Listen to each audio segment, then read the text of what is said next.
Hello, എല്ലാവർക്കും സന്നിധി cup of ടീയിലേക്ക് സ്വാഗതം. ഇന്ന് നമ്മൾ ഉണ്ടാക്കാൻ പോകുന്നത് ഒരു സാൻഡ്വിച്ചാണ്. പെട്ടെന്ന് ഉണ്ടാക്കിയെടുക്കാവുന്ന ഒരു സാൻഡ്വിച്ച്. രാവിലത്തെ പതിവ് ബ്രേക്ക്ഫാസ്റ്റിന് പകരം കുട്ടികൾക്കായാലും നമുക്കായാലും കഴിക്കാവുന്ന തരത്തിലുള്ളൊരു സാൻഡ്വിച്ച് പെട്ടെന്ന് ഉണ്ടാക്കിയെടുക്കാം. അപ്പോൾ അതിന് വേണ്ട ഇൻഗ്രീഡിയൻസ് എന്താണെന്ന് നോക്കാം. ആദ്യമേ തന്നെ ബ്രെഡ് വേണം. ഇത് വീറ്റ് ബ്രെഡാണ്, സ്വീറ്റ്ലെസ് വീറ്റ് ബ്രെഡ്. ഇതെന്ന് പറയുന്നത് ഒരു ചട്നിയാണ്, മല്ലിയില ചട്നി. ഇത് തേങ്ങയും മല്ലിയിലയും വെളുത്തുള്ളിയും എല്ലാം കൂടി ഇട്ട് ഉണ്ടാക്കിയൊരു ചട്നിയാണ്. ഇതിൻ്റെ ഇൻഗ്രീഡിയൻസ് എന്താണെന്ന് വെച്ചാൽ ഞാനത് ഡിസ്ക്രിപ്ഷനിൽ കൊടുത്തേക്കാം. ഇത് തക്കാളി സ്ലൈസായിട്ട് അരിഞ്ഞതാണ്. ഇത് ക്യാരറ്റും അതുപോലെ അരിഞ്ഞിട്ടുണ്ട്. ഇത് സവോള, പിന്നെ മുട്ട വേണം, പിന്നെ ഒരു ചീസ് സ്ലൈസ് വേണം. ഇത് അമുലിൻ്റെയൊക്കെ പോലെ ചീസ് സ്ലൈസ്, നെയ്യ്. ചീസൊക്കെ നമുക്ക് വല്ലപ്പോഴും വാങ്ങിച്ച് കഴിക്കാവുന്നതൊക്കെയാണ് കേട്ടോ. ഇത് കുഴപ്പമൊന്നുമില്ല, ഇടയ്ക്കൊക്കെ കഴിക്കാം, എന്നും ഒരു ശീലമാകണ്ടെന്നേ ഉള്ളൂ. അപ്പോൾ നമുക്കിതെങ്ങനെ ഉണ്ടാക്കുന്നത് നോക്കാം. ആദ്യം തന്നെ ഞാൻ പറഞ്ഞില്ലേ, ഇതിൻ്റെ ചട്നി ആദ്യം അരച്ച് വെക്കണം. ഞാൻ വീഡിയോയുടെ ലെങ്ത് കൂടണ്ടെന്ന് വിചാരിച്ചിട്ട് ഇത് ആദ്യമേ അരച്ച് വെച്ചതാണ്. നിങ്ങളിത് ആദ്യമേ തയ്യാറാക്കി വയ്ക്കുക. ഇനി നമുക്കൊരു മുട്ട ഓംലെറ്റ് ഉണ്ടാക്കാം. മുട്ടയ്ക്കകത്ത് പ്രത്യേകിച്ചൊന്നും ഇടണ്ട, ജസ്റ്റ് ഉപ്പും കുരുമുളകും മാത്രം ഇട്ടാൽ മതി. അത് നമുക്കുണ്ടാക്കാം. ഇപ്പോൾ പാൻ ചൂടായിട്ടുണ്ട്. ഞാനിത് ഒരു മുട്ടയ്ക്കകത്ത് കുറച്ച് ഉപ്പും കുറച്ച് കുരുമുളക് പൊടിയും കൂടി ചേർത്ത് അടിച്ചതാണ്. നമുക്കിത് ഓംലെറ്റ് ഉണ്ടാക്കിയെടുക്കാം.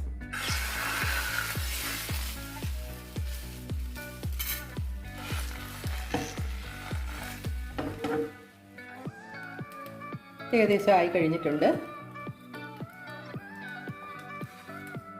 സ്റ്റവ് ഓഫ് ചെയ്യാം. ഇനി നമുക്ക് സാൻഡ്വിച്ച് എങ്ങനെ ഉണ്ടാകുന്നതെന്ന് നോക്കാം. പെട്ടെന്ന് ഉണ്ടാക്കിയെടുക്കാവുന്നേ ഉള്ളൂ.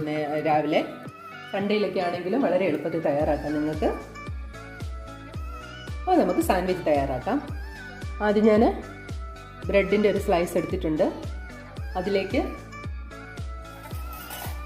ചട്നി തേച്ച് പിടിപ്പിക്കുക.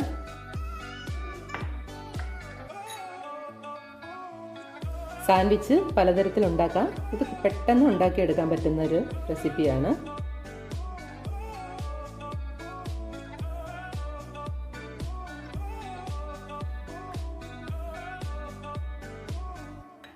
ഇതിന് മുകളിലേക്ക് ഈ സവോള ഇങ്ങനെ സ്ലൈസായിട്ട് അരിയണേ. ഇത് ഇങ്ങനെ എല്ലാം അതുപോലെ തന്നെ അരിഞ്ഞാൽ മതി. അതിലേക്ക് നമുക്ക് ഈ ചീസിൻ്റെ സ്ലൈസ് ഇല്ലേ, അതിൻ്റെ ഒരു ഹാഫ് എടുത്ത്, നിങ്ങൾക്ക് 2 ചീസ് വെക്കണമെന്നുണ്ടെങ്കിൽ വെക്കാം. ഞാനിത് ഇങ്ങനെ ക്രോസിൽ ഒരു ചീസ് കട്ട് ചെയ്ത് ഇങ്ങനെ വെക്കുന്നതേ ഉള്ളൂ.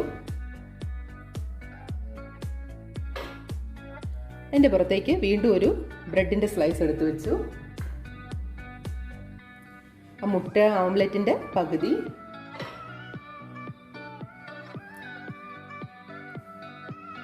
ക്യാരറ്റും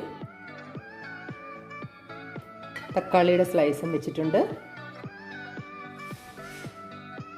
നിങ്ങൾക്ക് എത്ര വേണമെങ്കിലും വെജിറ്റബിൾ വയ്ക്കാം. വീണ്ടും ഞാൻ ഇതിൻ്റെ പുറത്തേക്ക് വീണ്ടും ഒരു ബ്രെഡ് സ്ലൈസ് എടുത്ത് വെച്ചിട്ടുണ്ട്. വീണ്ടും അതിൻ്റെ പുറത്ത് ഈ ചട്നി നമുക്ക് കുറച്ച് സ്പ്രെഡ് ചെയ്ത് കൊടുക്കാം. താഴെ മുകളിലും ചട്നിയും ഈ ചീസിൻ്റെ സ്ലൈസും വെക്കണേ. നന്നായിട്ട് സ്പ്രെഡ് ചെയ്ത് കൊടുക്കാം. നല്ല കുറച്ച് വേണ്ടവർക്ക് അങ്ങനെയും ചെയ്യാം. വീണ്ടും ഈ മുട്ടയുടെ ഓംലെറ്റ് വെച്ചു. ഈ സവോളയുടെ റിങ് വെച്ചിട്ടുണ്ട്.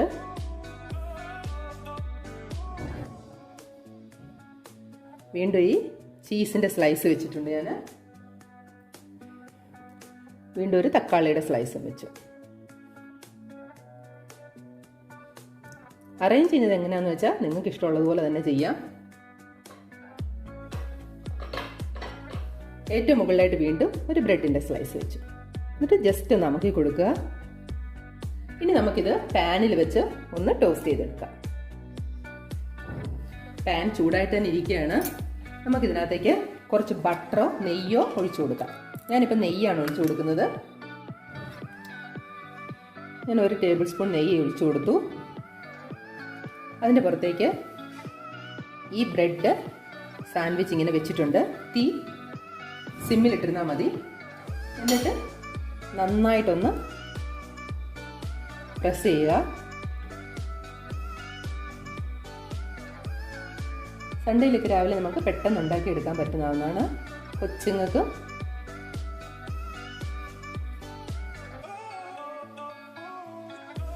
സൺഡേസിലൊക്കെ നമുക്ക് പെട്ടെന്ന് ഉണ്ടാക്കിയെടുക്കാം. രാവിലെ ബ്രേക്ക്ഫാസ്റ്റിന് ഒരു ചേഞ്ച് ആയിക്കോട്ടെ. ചെറുതായിട്ടൊന്ന് അമക്കി കൊടുക്കുക.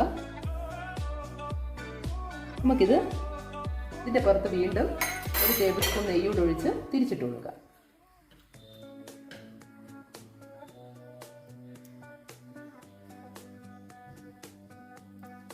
ഇടയ്ക്കൊക്കെ നമുക്ക് ഈ നെയ്യും ചീസും ഇതൊക്കെ നമുക്ക് കഴിക്കാം, കുഴപ്പമൊന്നുമില്ല. ഇത് വീണ്ടും അമക്കി കൊടുക്കുക. ഇങ്ങനെ രണ്ട് പുറവും നെയ്യ് ഇത്ര ഒഴിച്ചത് മതി. നിങ്ങൾക്ക് ആവശ്യമുണ്ടെങ്കിൽ കുറച്ച് കൂടുതൽ നെയ്യ് ഒഴിക്കാം, കുട്ടികൾക്കൊക്കെ ആണെങ്കിൽ. നന്നായിട്ടൊന്ന് അമക്കി കൊടുത്ത് രണ്ട് വശവും നന്നായിട്ട് ടോസ്റ്റ് ചെയ്ത് എടുക്കുക. അത്രേ ഉള്ളൂ. ഇത്രേ ഉള്ളൂ സംഭവം. നമുക്കിതൊരു പ്ലേറ്റിലേക്ക് എടുത്ത് സെർവ് ചെയ്യുന്നത് എങ്ങനെയാണെന്നും ഇതെങ്ങനെ കട്ട് ചെയ്ത് കഴിക്കണമെന്നെല്ലാം നമുക്ക് നോക്കാം. നമ്മുടെ ഈ നല്ല സാൻഡ്വിച്ച്, നല്ല ടേസ്റ്റ് ആയിട്ടുള്ള സാൻഡ്വിച്ച് പെട്ടെന്ന് ഉണ്ടാക്കിയെടുക്കാൻ റെഡിയായി കഴിഞ്ഞു. അപ്പം നിങ്ങളിത് ട്രൈ ചെയ്ത് നോക്കുക. ഇഷ്ടപ്പെട്ടാൽ എൻ്റെ ചാനൽ സപ്പോർട്ട് ചെയ്യണേ. അപ്പോൾ വീണ്ടും അടുത്തൊരു വീഡിയോയുമായി വരുന്നത് വരെ താങ്ക് യു.